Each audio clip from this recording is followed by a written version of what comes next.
بسم الله الرحمن الرحیم.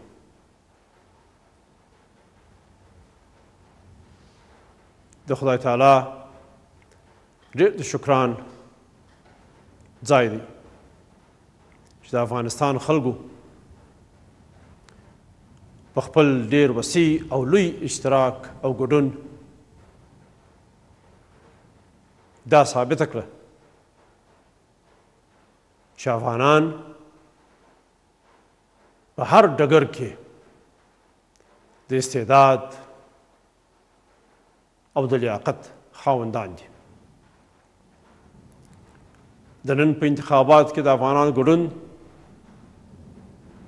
د افغانستان د ټولې خاورې څخه د هر ګوټ، هر ګوښې، هر ولایت او هر کلي څخه دنیا ته دا ثابته کړه چې افغانان ولس واکه دي،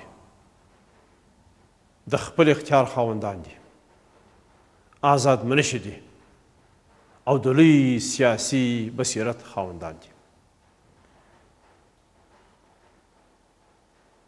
د نن انتخاباتو او زموږ د ولس پراخ ګډون افغانستان څو قدمه د سولې، ترقۍ او سعادت وخواته مخته کوي.